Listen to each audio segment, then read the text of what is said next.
السلام علیکم ورحمۃ اللہ وبرکاتہ۔ الحمد للہ رب العالمین، الحمد للہ الذی ہدانا لہذا وما كنا لنہتدی لولا ان ہدانا اللہ۔ اما بعد، میری محترم ماؤں اور عزیز بہنوں، آج میں جن کے بارے میں گفتگو کروں گی وہ ہیں آپ کی اور میری پیاری چھٹی امی جان۔ جی ہاں، وہ کون ہیں؟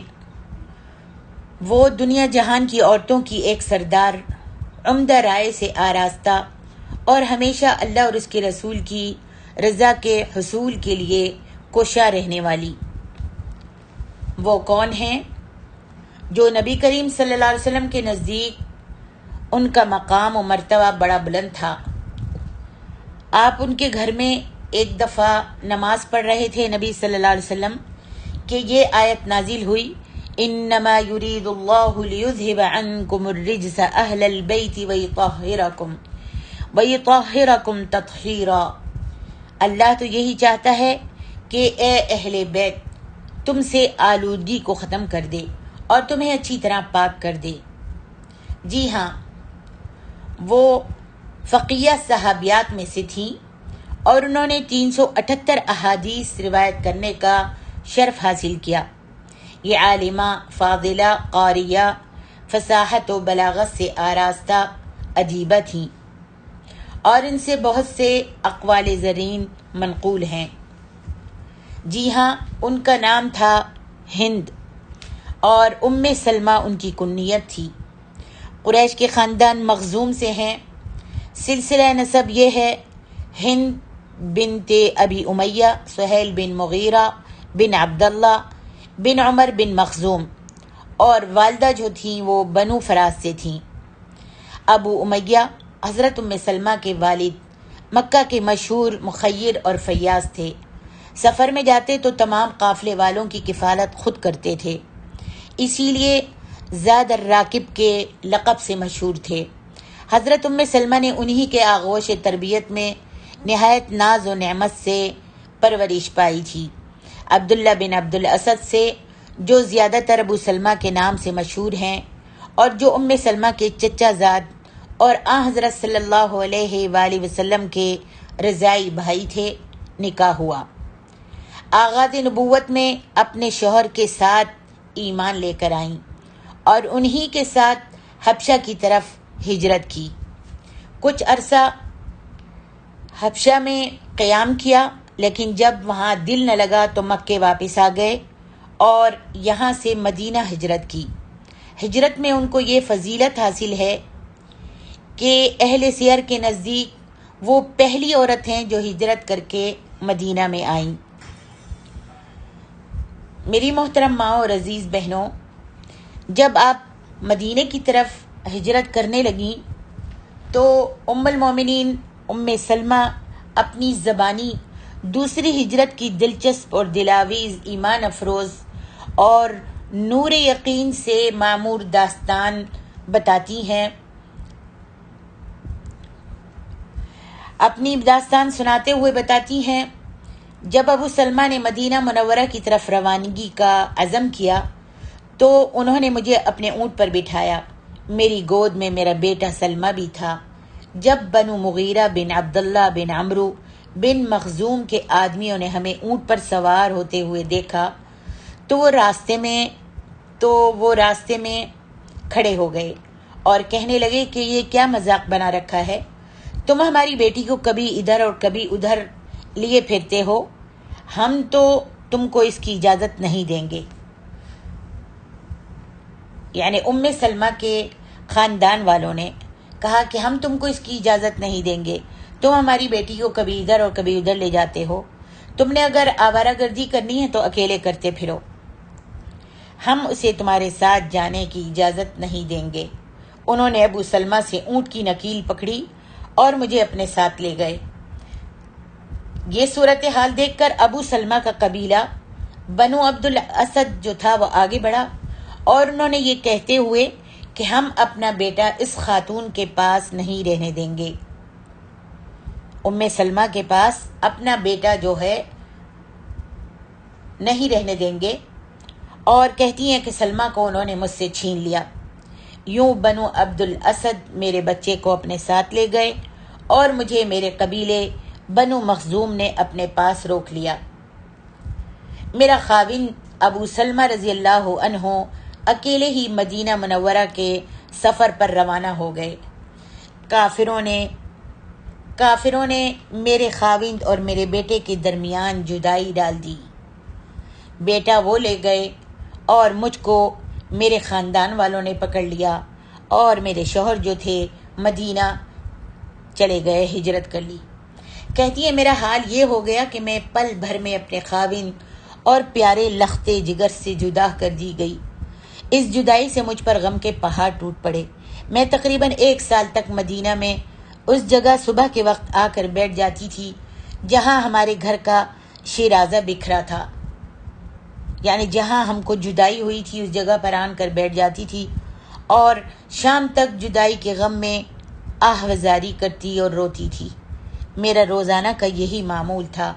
ایک دن بنو مغیرہ میں سے میرے چچا کے بیٹے نے مجھے اس حالت میں دیکھ لیا تو ان کو میری حالت زار پر ترس آ گیا۔ انہوں نے میرے قبیلے کے بڑوں کے پاس جا کر، بزرگوں کے پاس جا کر کہا کیا تمہیں اس مسکین خاتون پر ترس نہیں آتا؟ کیا تم اس کی حالت کو نہیں دیکھ رہے کہ یہ بیچاری اپنے خاوند اور بیٹے کے غم میں نڈھال ہوتی جا رہی ہے؟ کچھ شرم کرو، کچھ حیا کرو، کچھ ہوش کے ناخن لو۔ اگر اسی طرح سلسلہ رہا اور یہ ایسے ہی بیٹھ کر جدائی میں روتی رہی اور صدمہ جھیلتی رہی اور رو رو کر یہ اسی طرح جیتی رہی، تو ایک دن ایسا آئے گا کہ یہ صدمے کی تاب نہ لاتے ہوئے ختم ہو جائے گی، مر جائے گی۔ اس کے کہنے سننے پر بزرگوں کو، بڑوں کو ترس آیا تو انہوں نے مجھے ہجرت پر روانہ ہونے کی اجازت دے دی۔ میرا بیٹا بھی واپس کر دیا اور سفر کے لیے اونٹنی بھی مہیا کر دی، اور میں اکیلی اس سفر پر روانہ ہو گئی۔ اللہ کی مخلوق میں سے کوئی بھی میرے ساتھ نہیں تھا۔ اللہ اکبر! بیٹے کی جدائی اور شوہر کی جدائی، اور وہ بھی کس وجہ سے؟ صرف اسلام کی نعمت سے سرفراز ہونے سے سب دشمن بن گئے۔ اللہ اکبر! اور جدائی ڈال دی۔ دیکھیے یہاں سے پتہ چلتا ہے ام سلمہ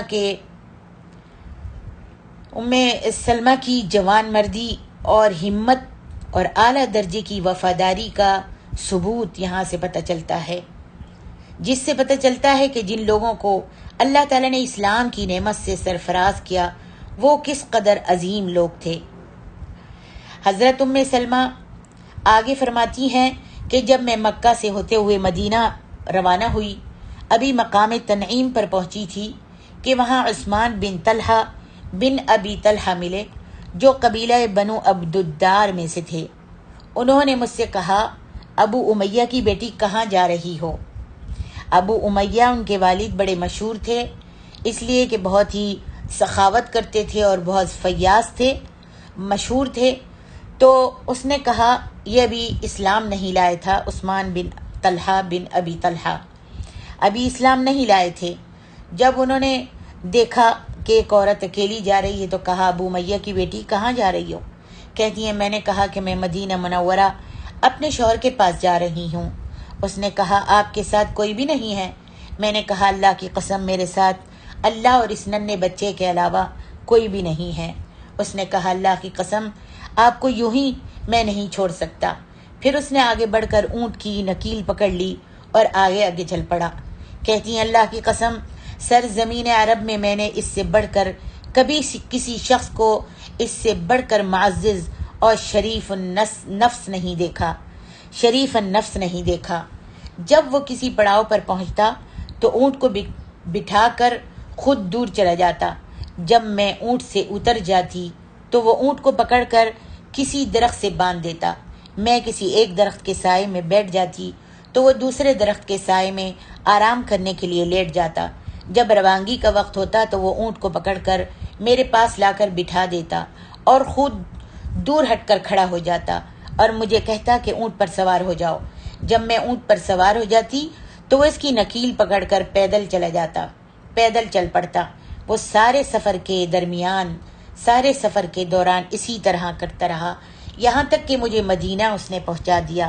جب اس نے قبا میں بنو عمرو بن عوف کی بستی کو دیکھا تو اس نے کہا تیرا خاوند اس بستی میں رہتا ہے، میرا خاوند ابو سلمہ واقعی اسی بستی میں پڑاؤ کیے ہوئے تھے۔ انہوں نے مجھے کہا کہ اللہ کی برکت سے آپ اس بستی میں چلی جائیے، اور خود وہ مکے کی طرف واپس چلا گیا۔ اللہ اکبر۔ حضرت ام سلمہ فرماتی ہیں اللہ کی قسم، جو مصیبت کے پہاڑ ابو سلمہ کے خاندان پر ٹوٹے، کسی دوسرے خاندان کو اس قسم کے مصائب و مشکلات کا سامنا نہیں کرنا پڑا۔ اللہ اکبر۔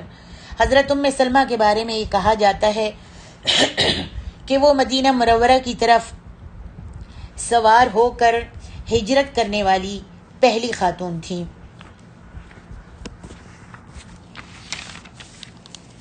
کچھ زمانے تک وہ مدینہ میں اپنے شوہر کے ساتھ رہیں۔ حضرت ابو سلمہ بڑے شہسوار تھے، بدر اور احد میں شریک ہوئے۔ غزوہ احد میں چند زخم کھائے جن کے صدمے سے وہ زندہ نہ رہ سکے۔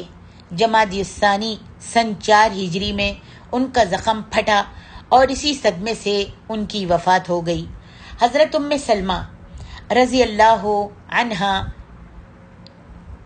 نبی علیہ السلام کی خدمت میں پہنچی اور وفات کی خبر سنائی، اور نبی علیہ السلام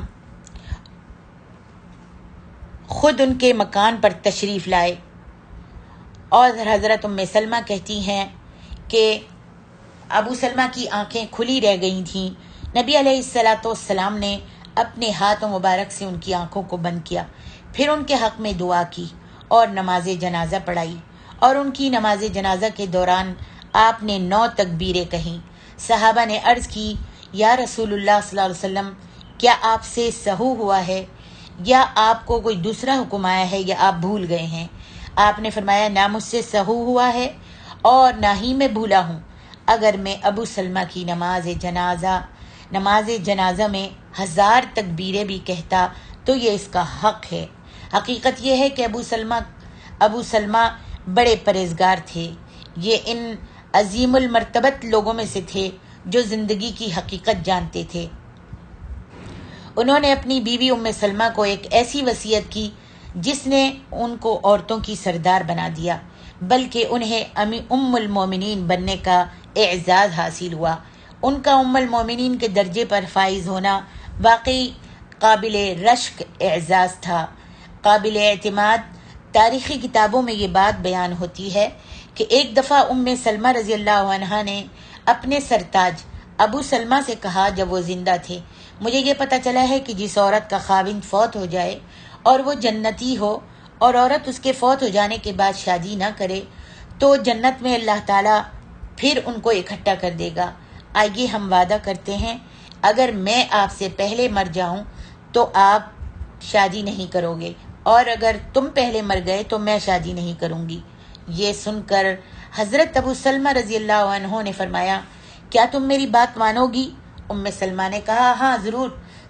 تو انہوں نے کہا جب میں فوت ہو جاؤں تو تم شادی کر لینا۔ پھر انہوں نے اللہ تعالیٰ سے التجا کرتے ہوئے دونوں ہاتھ بلند کیے اور یہ دعا کی، الہی میرے بعد ام سلمہ کو ایسا خاوند نصیب کرنا، ایسا شوہر نصیب کرنا جو ان کو کوئی غم اور تکلیف نہ دے۔ بہرحال ابو سلمہ رضی اللہ عنہ اللہ کو پیارے ہو گئے۔ جب وہ فوت ہو گئے تو حضرت ام سلمہ کہتی ہیں میں نے دعا کی اور میں کہنے لگی کہ یا اللہ ابو سلمہ کو بخش دے اور وخلف لی خیرا منہ، اللہ اور اس سے اچھا مجھ کو نعم البدل دے دینا۔ کہتی ہے میں یہ دعا کر رہی تھی لیکن میرے دل میں یہی خیال آ رہا تھا، دعا پڑھتے وقت یہی خیال آ رہا تھا بھلا ابو سلمہ سے بہتر بھی کوئی ہو سکتا ہے، لیکن پھر بھی کہتی ہیں میں نے اپنی دعا کو مکمل پڑھا۔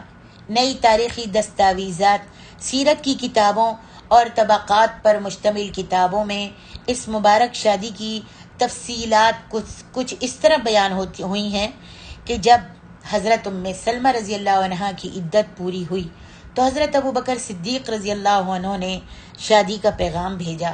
لیکن حضرت ام سلمہ نے بڑی نرمی اور اچھے طریقے سے شادی کرنے سے انکار کر دیا۔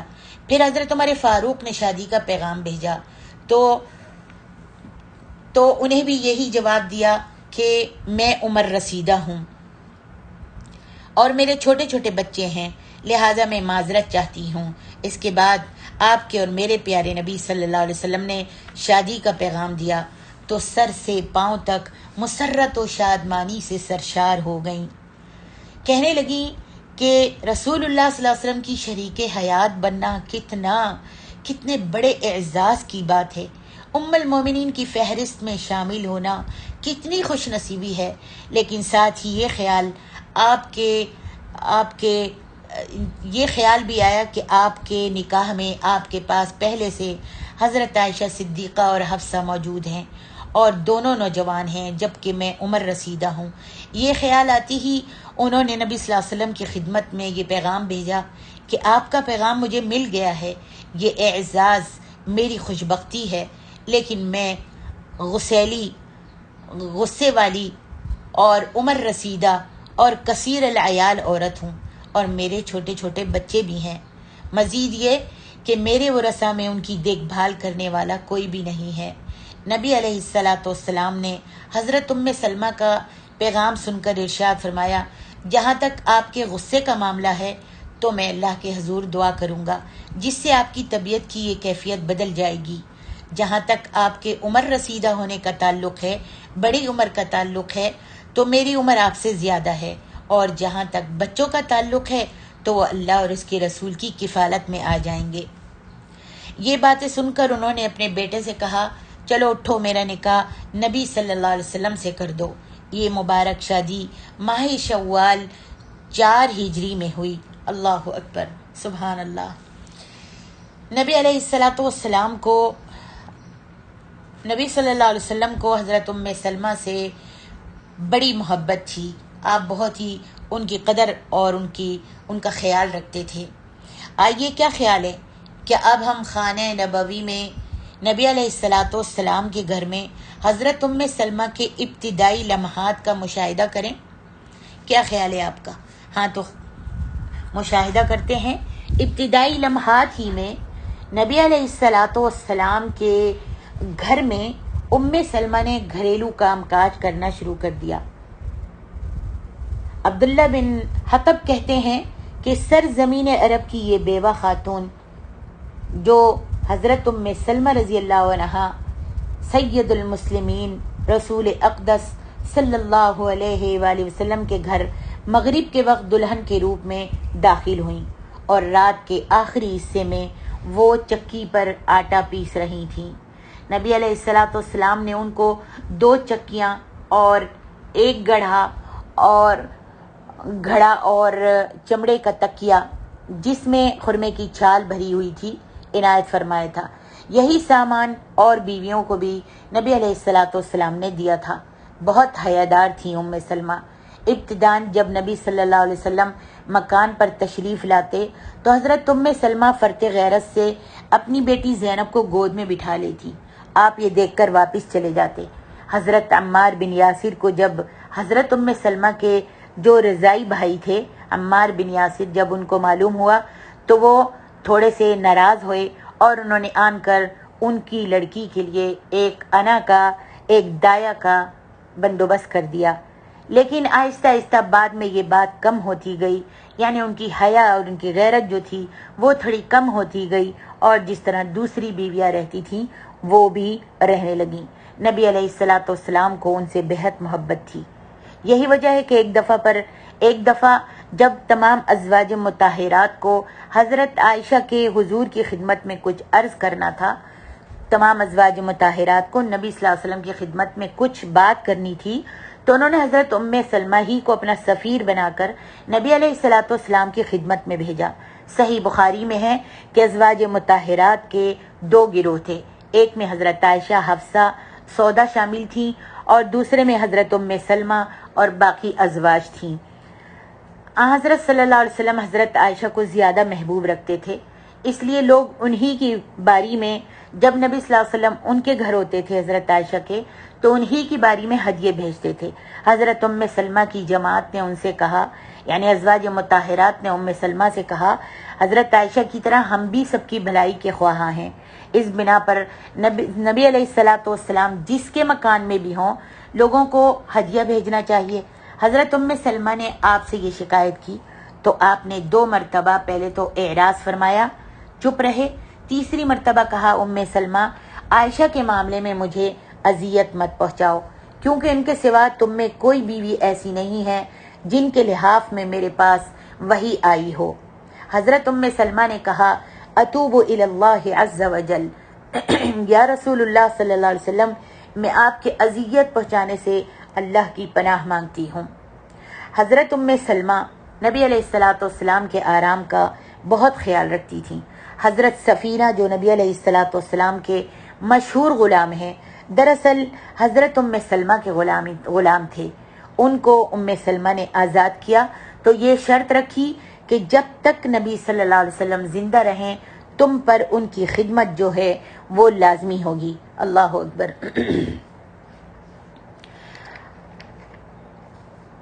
ام المومنین حضرت ام سلمہ کے اتنے فضائل و محاسن ہیں کہ یوں معلوم ہوتا ہے جیسے اللہ رب العالمین کی جانب سے اعلیٰ درجے کی خوبیاں خاص طور پر ان کو عطا کی گئی ہیں۔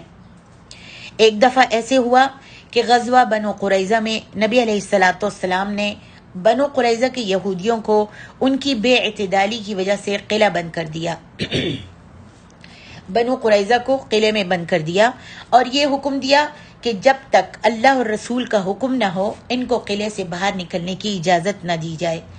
وہ یہودی تھے قلعے والے، یہودیوں نے یہ مطالبہ کر دیا کہ ابو لبابہ کو ان کے پاس بھیجا جائے، ہم ان سے مشورہ کرنا چاہتے ہیں۔ ابو لبابہ جب وہاں پہنچے تو ان کے مرد اور عورتیں اور بچے سب جمع ہو گئے اور سب نے زار و قطار رونا شروع کر دیا، جسے دیکھ کر ابو لبابہ کا دل جو تھا وہ نرم پڑ گیا اور انہوں نے پوچھا کہ ہمارے ساتھ محمد کیا کریں گے، ہمارے ساتھ کیا کریں گے۔ جب نبی علیہ الصلوۃ والسلام نے ابو لبابہ کو بھیجا تھا تو کہا تھا کہ جا کر ہماری باتیں کچھ بھی نہ کہنا، وہاں پر کوئی بات نہ کرنا۔ تو جب انہوں نے مشورہ لیا اور کہا کہ بتاؤ محمد ہمارے ساتھ کیا حال کریں گے، کیا کریں گے ہمارے ساتھ، ابو لبابہ نے ہاتھ کے اشارے سے، زبان سے کچھ نہیں کہا، ہاتھ کے اشارے سے کہا کہ گردن کی طرف ہاتھ رکھ کے کہا کہ تم لوگ قتل کر دیے جاؤ گے۔ لیکن بعد میں حضرت ابو لبابہ کو اس کا خیال آیا کہ میں نے نبی علیہ الصلوۃ والسلام کے راز کو افشا کر دیا ہے اور آپ کی ہمارے درمیان ہونے والی بات جو ہے وہ میں نے ان کو بتا دی ہے۔ بڑے پشیمان ہوئے، بڑے نادم ہوئے اور رونے لگے، پریشان ہو گئے، زار و قطار رونے لگے، اللہ اکبر، اور بہت ہی خوفزدہ ہوئے اور انا للہ و انا الیہ راجعون پڑھنے لگے۔ ندامت، خوف اور غم کے ملے جلے احساسات سے انتہائی پریشان ہو گئے اور بس ضمیر ان کو یہی کچوکے لگا رہا تھا کہ تم نے نبی علیہ الصلوۃ والسلام کی خیانت کر لی ہے۔ اللہ اکبر۔ میری محترم ماں اور عزیز بہنوں، یاد رکھیے اگر کسی سے کوئی مشورہ لیا جاتا ہے تو اس مشورے کو فاش کرنا، کسی کو بتانا، اس میں خیانت کرنا یہ خیانت ہے، کسی کو بتانا خیانت ہے۔ اگر کسی سے کوئی بات کہی جاتی ہے اور اس کی بات کو باہر کسی دوسرے کو کہہ دینا یہ بھی خیانت ہے۔ ابو لبابہ بس اتنی سی اپنی اس حرکت پر اتنے نادم ہوئے کہ روتے رہے، نبی علیہ الصلوۃ والسلام کا سامنا نہیں کرنا چاہتے تھے کہ نبی علیہ الصلوۃ والسلام کی میں نے خیانت کر لی ہے، آپ کے راز کو میں نے فاش کر دیا ہے۔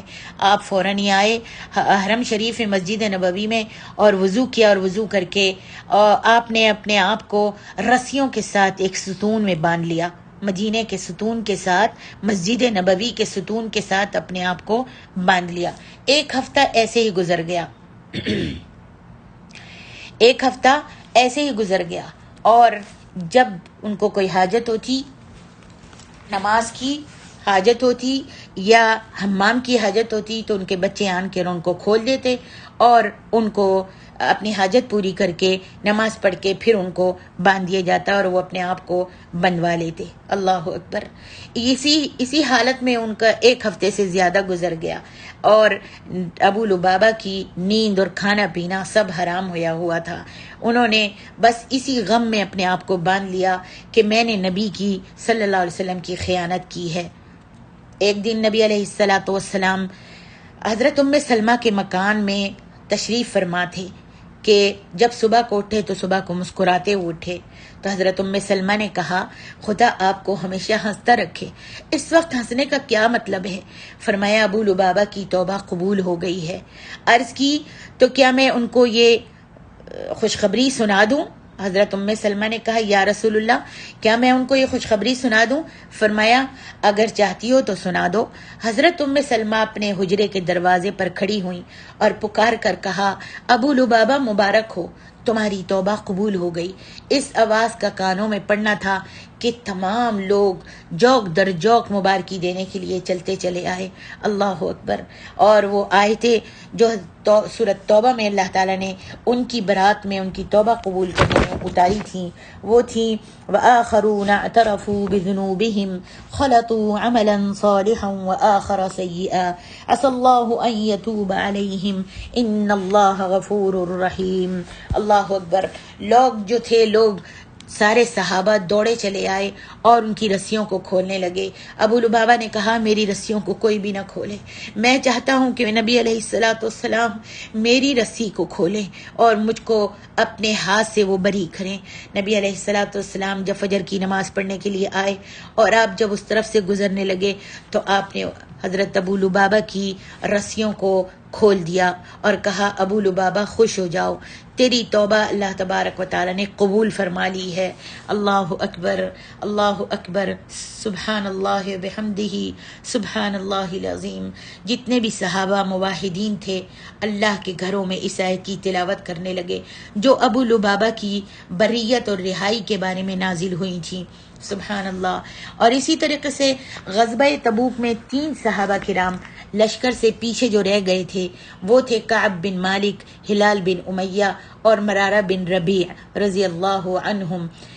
ان کی توبہ کے بارے میں بھی جب وحی نازل ہوئی تو نبی علیہ السلام ام المومنین حضرت ام سلمہ کے گھر میں تشریف فرما تھے جو سورۃ توبہ میں آیتیں نازل ہوئی تھیں وعلی الثلاثة الذین خلفوا حتی اذا ضاقت علیہم الارض۔ یہ آیت نازل ہوئی، یہ آیتیں نازل ہوئی تھی سبحان اللہ ان کی برات میں اور ان کی توبہ قبول ہوئی تھی۔ تو یاد رکھیے نبی علیہ السلام پر وحی صرف ان 2 بیویوں کے گھروں میں نازل ہوتی تھی، ایک حضرت عائشہ جن کے لحاف میں نبی صلی اللہ علیہ وسلم ہوتے تھے وہاں وحی نازل ہو جاتی تھی، اور دوسری وحی جو ہے وہ حضرت ام سلمہ کے گھر میں ان دونوں کی برات میں توبہ کے بارے میں وحی نازل ہوئی تھی، قرآن نازل ہوا تھا۔ اللہ اکبر۔ اسی طرح میری محترم ماں اور عزیز بہنوں، صلح حدیبیہ میں حضرت صلی اللہ علیہ وسلم کے ساتھ ام سلمہ تھیں۔ صلح کے بعد نبی علیہ السلام نے حکم دیا، آپ سب جانتی ہوں گی انشاءاللہ صلح حدیبیہ کا واقعہ، اگر نہیں جانتی تو سیرت کی کتابوں میں آپ اس کو پڑھ سکتی ہیں اور دیکھ سکتی ہیں، میں یہاں پر بیان نہیں کروں گی کہ اس لیے کہ لمبا نہ ہو جائے۔ صلح کے بعد نبی علیہ السلام نے حکم دیا کہ لوگ حدیبیہ میں قربانی کریں اور اپنے سر جو ہیں وہ مونڈ لیں، لیکن لوگ جو تھے اس قدر دل شکستہ تھے کہ ایک شخص بھی نہیں اٹھا، ایک صحابی بھی نہیں اٹھا، یہاں تک کہ صحیح بخاری میں ہے 3 دفعہ بار بار کہنے پر بھی ایک شخص بھی نہیں اٹھا، کوئی صحابی نہیں اٹھے، چونکہ معاہدے کی جو وعدہ ہوا تھا کفار مکہ کے ساتھ، قریش مکہ کے ساتھ جو معاہدہ ہوا تھا وہ شرطیں جو تھیں بڑی سخت تھیں، اور مسلمان اس سے تھوڑے سے بےتاب تھے اور رنجیدہ تھے اور پریشان تھے کہ یہ کیسا معاہدہ ہے۔ نبی علیہ السلام جب گھر میں تشریف لے گئے اپنے خیمے میں تو ام سلمہ سے پریشان تھے، ام سلمہ نے وجہ پوچھی تو نبی علیہ السلام نے فرمایا کہ اس طریقے سے کوئی بھی نہیں اٹھا اور کسی نے بھی اپنا احرام نہیں کھولا اور اپنے جانور ذبح نہیں کیے ہیں، اور اپنے بال نہیں کٹوائے ہیں۔ تو سلمہ جو تھیں ماشاءاللہ سبحان اللہ، ان کو اللہ تبارک و تعالی نے علم النفس دیا ہوا تھا، اور وہ بڑی صاحب رائے تھیں، اچھا مشورہ دیتی تھیں۔ انہوں نے مشورہ دیا کہ یا رسول اللہ صلی اللہ علیہ وسلم، آپ ایسا کیجئے، کسی سے کچھ بھی نہ کہیے، بلکہ آپ خیمے سے باہر نکل کر قربانی کر دیجئے اور احرام اتارنے کے لیے اپنے بال منڈوا دیجئے۔ آپ نے باہر آ کر قربانی کی اور اپنے بال منڈوائے۔ اب جب لوگوں کو یقین ہو گیا کہ اس فیصلے میں، یعنی صلح حدیبیہ کے وعدے میں، اور اس میں کوئی بھی تبدیلی نہیں ہو سکتی، تو سب نے قربانیاں کر دیں اور احرام بھی اتار دیا۔ اور ہجوم کا یہ عالم تھا کہ ایک دوسرے پر آگے بڑھنے میں سبقت کر رہے تھے صحابہ کہ ہم کریں، اور ایک دوسرے کی مدد کر رہے تھے۔ حضرت ام سلمہ کا یہ خیال جو تھا علم النفس کے ایک بڑے مسئلے کو حل کرتا ہے، اور اس سے معلوم ہوتا ہے کہ جمہور کی فطرت شناسی میں ان کو کس درجے کمال حاصل تھا۔ امام الحرمین فرمایا کرتے تھے کہ صنف نازک کی پوری تاریخ اصابت رائے کی ایسی عظیم الشان مثال نہیں پیش کر سکتی۔ اللہ اکبر۔ اسی طرح سن 9 ہجری میں ایلا کا واقعہ پیش آیا۔ نبی علیہ الصلوۃ والسلام نے اپنی بیویوں سے ناراض ہو گئے، اور ناراض ہو کر آپ ایک کمرے میں آپ نے 1 مہینے کے لیے رہنے کا سوچ لیا، اور ایک کمرے میں، ایک حجرے میں آپ رہنے لگے۔ حضرت عمر کو جب معلوم ہوا تو فوراً دوڑے ہوئے آئے، اور حضرت حفصہ جو حضرت عمر کی بیٹی تھی اور نبی صلی اللہ علیہ وسلم کی بیوی تھیں، ان کو آ کر ڈانٹا اور کہا میں نہیں تم کو کہتا تھا کہ تم نبی صلی اللہ علیہ وسلم سے اونچی آواز میں مت بولا کرو، اور بحث و مباحثہ مت کیا کرو، اور عائشہ کی نقل نہ کیا کرو کہ عائشہ کو تمہارے نبی سے بڑی محبت ہے۔ حضرت حفصہ کو ڈانٹا۔ اسی طرح حضرت ام سلمہ کے پاس بھی آئے حضرت عمر، وہ ان کی عزیز رشتہ دار ہوتی تھیں، ان سے بھی گفتگو کی۔ حضرت ام سلمہ نے جواب دیا، عجب اللہ کا یا ابن الخطاب، عمر تم ہر معاملے میں دخل دینے لگے ہو، یہاں تک کہ اب نبی علیہ الصلوۃ والسلام اور ان کی ازواج کے معاملات میں بھی دخل دیتے ہو۔ چنانچہ جواب جو تھا نہایت خشک تھا، اس لیے حضرت عمر چپ ہو گئے اور اٹھ کر چلے گئے۔ رات کو یہ خبر جب مشہور ہوئی کہ نبی صلی اللہ علیہ وسلم نے ازواج کو طلاق نہیں دی، صبح کو حضرت عمر نبی علیہ الصلوۃ والسلام کی جب خدمت میں آئے اور تمام واقعہ بیان کیا، جب حضرت ام سلمہ کا قول نقل کیا، بات بتائی کہ ام سلمہ نے مجھے اس طرح کہا، تو آپ مسکرا دیے۔ سن 11 ہجری میں نبی علیہ الصلوۃ والسلام بیمار ہوئے۔ جب مرض نے طول کھینچا، آپ بہت زیادہ بیمار ہو گئے اور زیادہ دنوں بیمار رہے، تو نبی علیہ الصلوۃ والسلام حضرت عائشہ کے مکان میں منتقل ہو گئے۔ حضرت ام سلمہ اکثر آپ کو دیکھنے کے لیے جایا کرتی تھیں۔ ایک دن طبیعت زیادہ علیل ہوئی، زیادہ ناساز ہوئی، تو ام سلمہ چیخ اٹھیں۔ نبی علیہ الصلوۃ والسلام نے منع کیا کہ یہ مسلمانوں کا شیوہ نہیں ہے چیخنا اور چلانا۔ ایک دن جب تکلیف میں بہت زیادہ شدت ہوئی، مرض بہت زیادہ بڑھا، تو ازواج نے، بیویوں نے، ازواج مطہرات نے دوائی پلانی چاہی، اور نبی علیہ الصلوۃ والسلام کو دوائی جو تھی پینی گوارا نہیں تھی، آپ نے انکار کر دیا۔ لیکن جب غشی طاری ہو گئی تو حضرت ام سلمہ اور اسماء بنت غمیس نے دوا پلا دی۔ بعض روایتوں میں ہے کہ ان دونوں نے اس کا مشورہ دیا تھا۔ اسی زمانے میں ایک روز حضرت ام سلمہ اور ام حبیبہ نے، جو حبشہ ہو کر آئی تھیں، جب ہجرت کر کے گئی تھی حبشہ میں، وہاں سے ہو کر آئی تھی، وہاں کے عیسائی معبدوں کا یعنی گرجوں کا ذکر کیا کہ ان عیسائی جو ہیں اپنے معبدوں کا گرجہ اس طرح بناتے ہیں، اور ان کے مجسموں اور تصویروں کا تذکرہ کیا۔ تو نبی علیہ الصلوۃ والسلام نے فرمایا، ان لوگوں میں جب کوئی نیک آدمی مرتا ہے تو اس کے مقبرے کو عبادت گاہ بنا لیتے ہیں اور اس کا بت بنا کر اس میں کھڑا کرتے ہیں۔ قیامت کے روز خدائے عز و جل کی نگاہ میں یہ لوگ بدترین مخلوق ہوں گے۔ وفات سے پہلے نبی علیہ الصلوۃ والسلام نے حضرت فاطمہ سے کان میں کچھ باتیں کی تھیں۔ حضرت عائشہ اسی وقت بیتابانہ پوچھنے لگیں، اور حضرت فاطمہ سے پوچھنے لگیں کہ تمہارے کان میں نبی صلی اللہ علیہ وسلم نے کیا کہا ہے، لیکن حضرت ام سلمہ نے توقف کیا، آپ رک گئیں۔ نبی علیہ الصلوۃ والسلام کی وفات کے بعد آپ نے حضرت فاطمہ سے پوچھا، اللہ اکبر۔ اور سن 61 ہجری میں حضرت حسین نے شہادت پائی۔ حضرت ام سلمہ نے خواب میں دیکھا کہ نبی علیہ الصلوۃ والسلام تشریف لائے ہیں، نہایت پریشان ہیں، سر اور ریش مبارک غبار آلود ہے۔ پوچھا یا رسول اللہ صلی اللہ علیہ وسلم کیا حال ہے؟ ارشاد ہوا حسین کے مقتل سے واپس آ رہا ہوں۔ حضرت ام سلمہ بیدار ہوئیں تو آنکھوں سے آنسو جاری تھے، رو رہی تھیں۔ اسی حال میں زبان سے نکلا اہل عراق نے حسین کو قتل کیا، اللہ ان کو قتل کرے، اور حسین کو ذلیل کیا، خدا ان لوگوں پر لعنت کرے۔ سن 63 ہجری میں، اسی سال سن 63 ہجری میں حضرت ام سلمہ نے انتقال فرمایا۔ اس وقت آپ کی عمر 84 برس کی تھی۔ حضرت ابو ہریرہ نے نماز جنازہ پڑھی اور بقیع میں دفن کیا۔ اس زمانے میں ولید بن عتبہ ابو سفیان کا پوتا مدینے کا گورنر تھا۔ چونکہ حضرت ام سلمہ نے وصیت کی تھی کہ وہ میرے جنازے کی نماز نہ پڑھائے، اس لیے وہ جنگل کی طرف نکل گیا اور اپنے بجائے اس نے حضرت ابو ہریرہ کو بھیج دیا۔ حضرت ام سلمہ کے پہلے شوہر سے 4 بچے تھے، جن کے نام ہیں سلمہ، عمر، اور 2 بیٹیاں درہ اور زینب۔ زینب کا نام پہلے برہ تھا اور نبی علیہ الصلوۃ والسلام نے بعد میں ان کا نام زینب رکھ دیا۔ حضرت ام سلمہ کے بارے میں اصحابہ میں ہے کہ ام سلمہ کانت ام سلمۃ موصوفۃ بالجمال البارع۔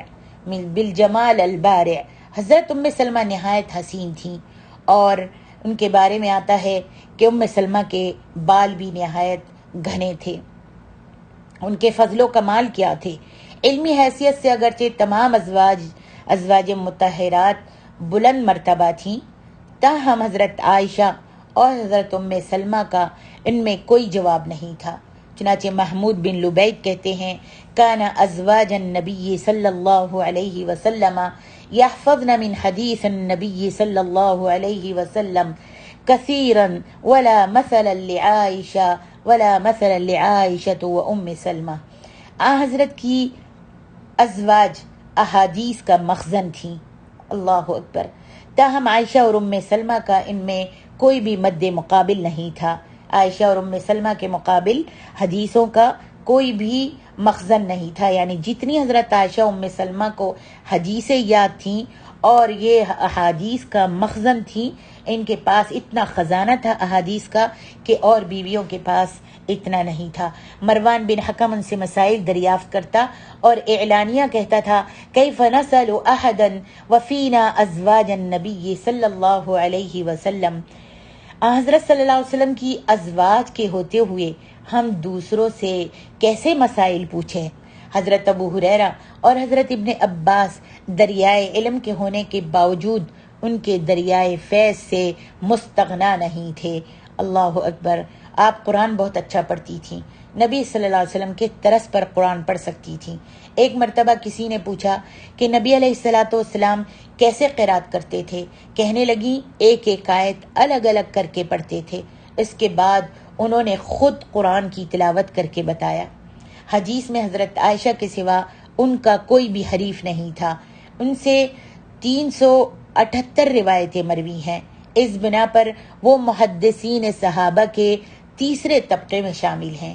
حدیث سننے کا بڑا شوق تھا۔ ایک دن اپنے بال گندوا رہی تھی کہ نبی علیہ الصلوۃ والسلام خطبہ دینے کے لیے کھڑے ہوئے۔ زبان مبارک سے فرمایا ایھا الناس ایھا الناس، لوگوں اے لوگوں کا لفظ جب آپ نے اپنے کانوں سے سنا تو فوراً اپنے بالوں کو باندھ کر اٹھ کھڑی ہوئیں اور کھڑے ہو کر انہوں نے پورا خطبہ سنا۔ مجتہدہ تھیں۔ صاحب اصابہ نے ان کے تذکرے میں لکھا ہے صاحب العقل البالغ والرائے الصائب، یعنی وہ کامل العقل تھیں اور صائب الرائے تھیں، یعنی بڑے اچھے مشورے دیا کرتی تھیں۔ جیسا کہ پہلے انہوں نے آپ نے سنا ہے کہ کس طریقے سے نبی علیہ الصلوۃ والسلام کو صلح حدیبیہ کے وقت جس وقت بال موننے کا اور احرام کھولنے کا مشورہ دیا تھا قربانی کرنے کا۔ سبحان اللہ! اسی لیے کہتے ہیں کہ وہ کامل العقل تھیں اور بہت اچھی رائے دینے والی تھیں۔ علامہ ابن قیم نے لکھا ہے کہ ان کے فتاوی اگر جمع کیے جائیں تو ایک چھوٹا سا رسالہ تیار ہو سکتا ہے۔ سبحان اللہ۔ اسی طریقے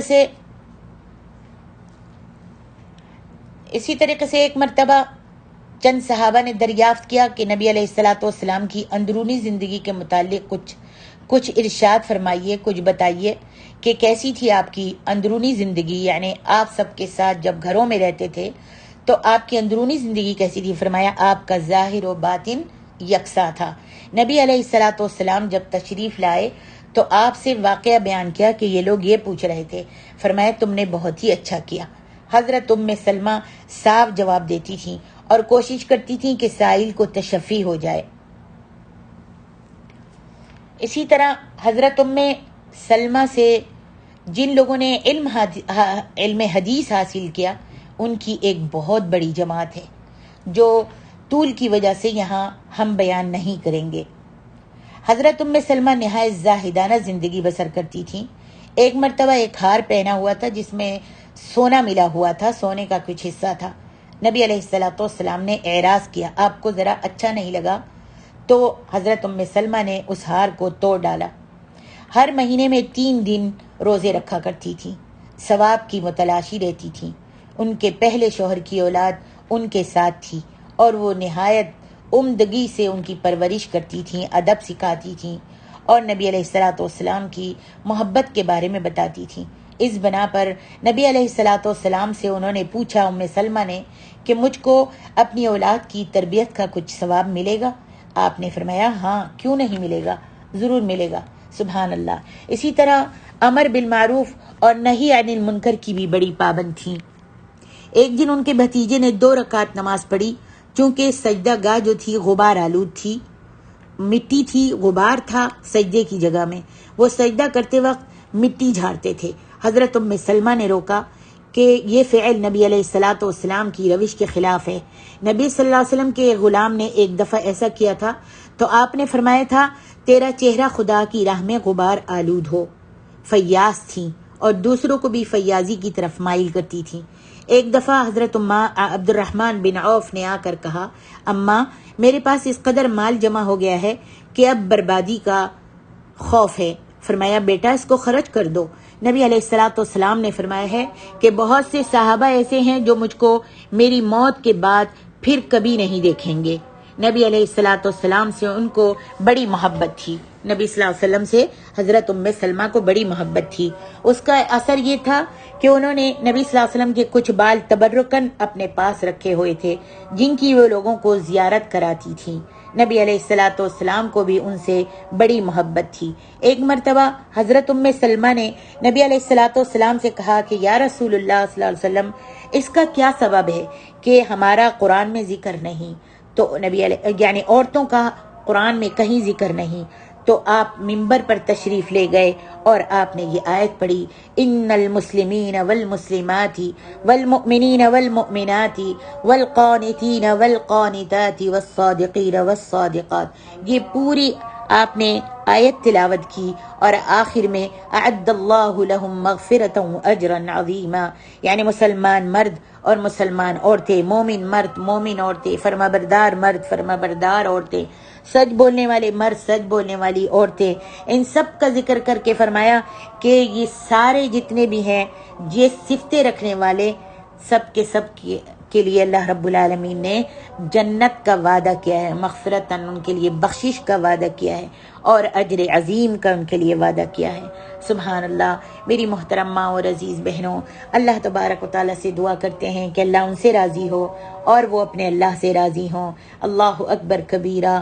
اللہ ہمارے اندر بھی ازواج مطہرات جیسی صفتیں پیدا کر دے، ہم کو فیاضی عطا فرما، ہم کو علم حدیث اور علم قرآن عطا فرما، ہم کو ثابت قدمی دین پر عطا فرما۔ آمین یا رب العالمین۔ وآخر دعوانا ان الحمد للہ رب العالمین۔